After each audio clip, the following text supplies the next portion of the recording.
Welcome to what our world could be 40 years from now, where the technology has become highly advanced, and yet people are still playing Rainbow Six Siege. Rooster Teeth's new series Genlock has now premiered, with the first episode being available to the public. I'll leave a link down in the description below so you guys can go check it out, where this series mainly focuses on technological warfare, with the first episode introducing us to a bit of the world's situation, as well as the technology, and of course our main characters, with the episode starting off introducing us to Julian Chase, who's going to be our main protagonist, and his love interest, Miranda Worth. Julian's just introducing Miranda to his family, and this scene is just meant to humanize the characters a little bit before they're thrown into the war that Genlock is going to be based around. The war between the Union faction and the Polity faction, which Julian and Miranda are members of as members of the Vanguard. Now, interesting to note about Polity, it's just a play on the word pilot by switching the O and the I, as this series is focusing around pilots, as most of the main characters are going to be pilots of different forms of technology. Now, we're introduced to some of the technology by Julian and Miranda not actually visiting in a physical sense. They are there as holograms. All they have to do is put on a visor and they can transmit their image as well as their voices to different other locations as a hologram, which our technology is nowhere near quite yet, but I'm looking forward to when it can actually get to that point. And this peace and prosperity doesn't really last very quickly, as immediately after Miranda and Julian leave, New York is under attack, and we see a purple smoke attacking a conference. And of course, Julian's family evacuates quickly, but we don't actually see them for the rest of the episode. Now, we're introduced to a couple other members of Miranda's squad when they get back to the base, but again, short-lived because New York is under attack almost immediately. Julian and Miranda have to part ways, and they go to their respective units. Miranda is a member of a ground unit, and she fights in more of a mech-type unit. That, you know, 2 arms, 2 legs, humanoid-ish, although doesn't really look anything close to humanoid. And then Julian is a fighter pilot who is part of an aviation unit. So he goes over to his fighter jet, Miranda goes to her unit, and they go off to New York. Now, as their commanding officer is stating, this is the first attack by the Union and the start of the war. And it's looking kind of dangerous, as they have a biological weapon that seems to be degrading organic matter.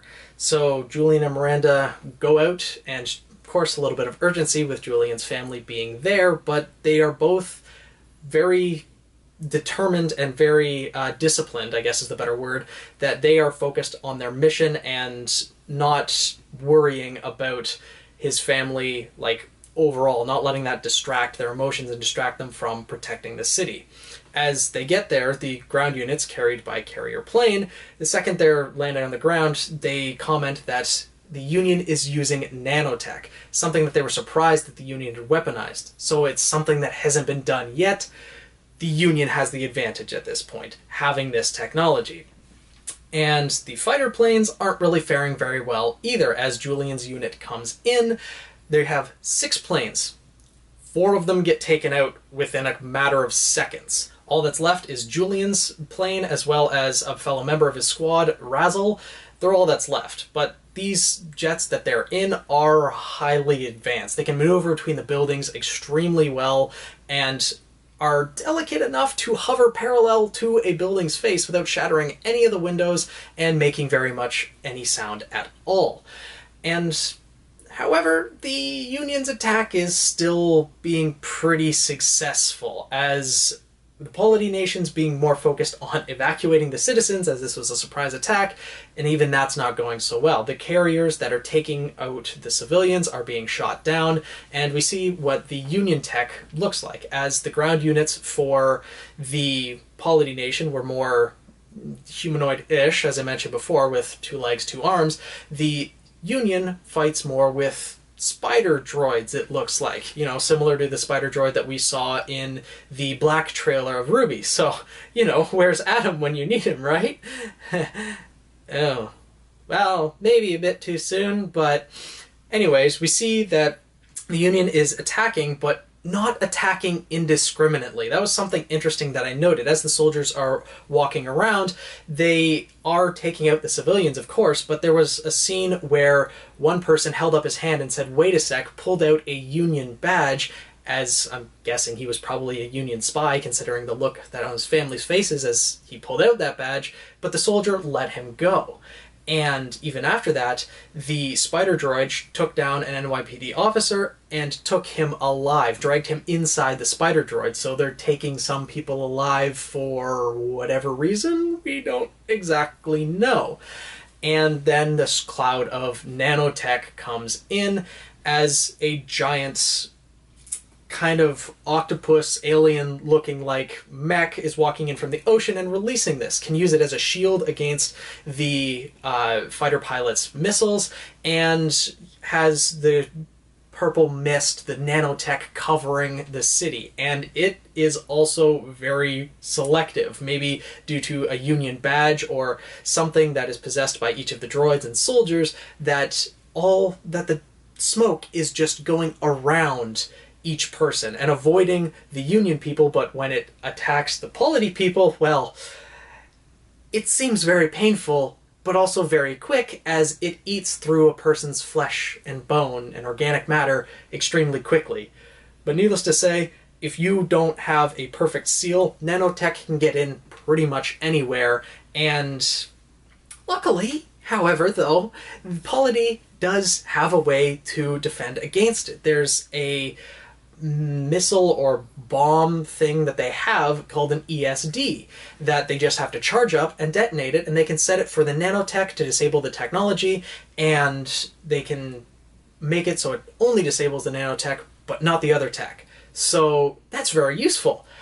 However, the Union also has a countermeasure to that, as the giant alien-looking droid thing can sense when something's charging. So as Razzle goes to charge up her ESD bomb, similar to an electromagnetic pulse bomb, except can be tuned to certain technologies, she's shot out of the sky, and bye-bye Razzle. Julian, being ordered to, okay, just help the civilians escape, don't sacrifice yourself, he does what's best for the overall mission and goes to take out the nanotech himself, as they probably would have lost otherwise by the looks of it, as the nanotech was almost about to overtake Miranda, as Julian charges up his ESD as well. And God, he's such a good pilot. I'm guessing there's probably people that were in his unit just as skilled, although they weren't able to avoid the drones, but his skills as a pilot were shown off incredibly well here, as he used his own ship as a shield for the ESD as it was charging up, and he flung it in the opposite direction of where the missiles were coming from. His own ship took the impact of the missiles, but the ESD was able to get off and deactivate all of the purple mist, the nanotech, as it was about to overtake Miranda. Now, fortunately for Miranda, the nanotech goes down and she sees Julian's ship go in for a crash landing. Now, that's where this little scene ends, and of course Miranda's destroyed emotionally, but after that it skips 4 years ahead, and we see Miranda again, and she's looking a little bit different. She has a nice scar along the right side of her face. I'm guessing there's a little bit of a story along with that, but we're introduced to two more characters right out of the gate, Dr. Rufus Weller and Yasemin Madroni. And Yasemin, all we know about her is she's a pilot. Probably going to be relevant at some point, hint hint nudge nudge, considering she's in the opening as well. At this point we learn a little bit about the state of affairs of the world. Polity has been able to act as a shield against the Union, preventing them from overtaking them.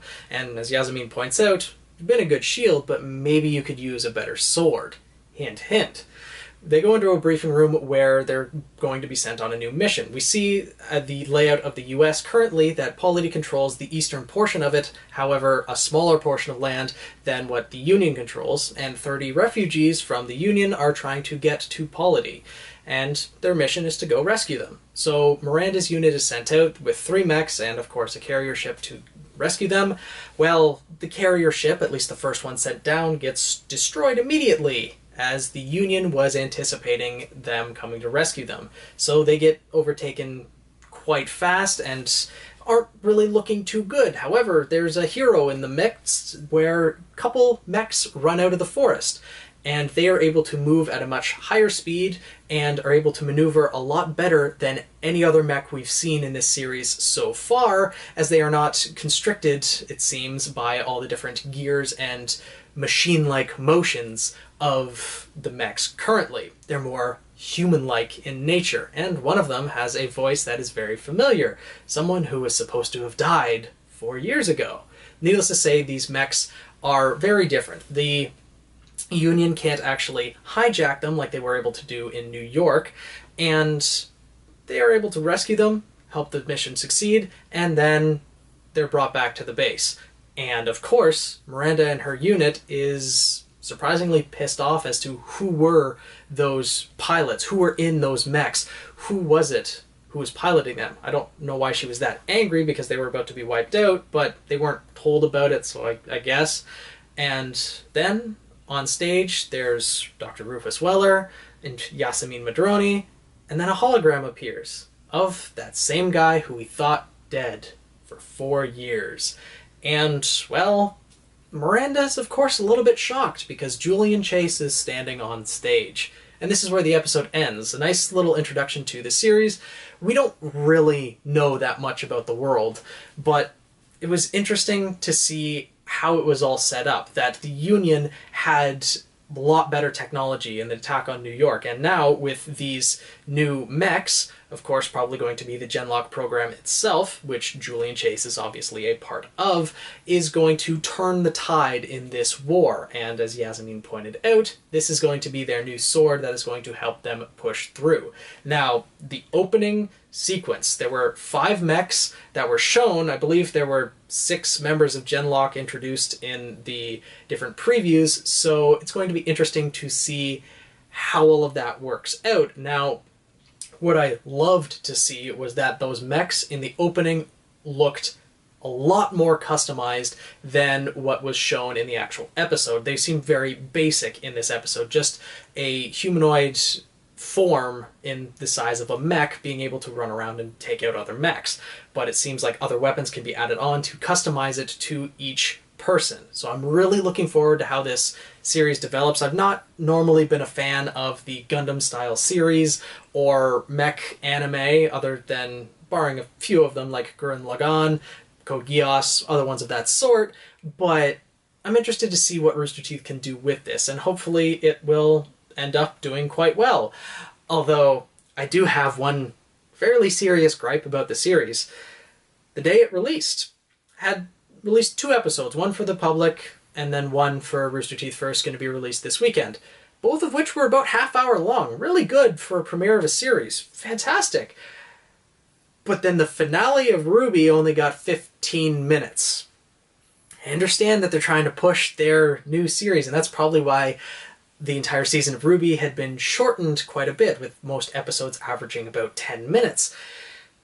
But still, like, come on. Give us a little bit more on that. But anyways, hopefully you guys enjoyed this review. I'll hopefully have the review of the second episode out within 24 hours. It'll be definitely before episode 3 premieres, but I'll need to see what my schedule allows for. But hopefully you guys enjoyed. Make sure to subscribe if you haven't. Let me know what you guys thought about the first episode down below in the comments if you're looking forward to the series, and what you expect coming later on. I look forward to discussing with you all, so I'll see you guys in the next video.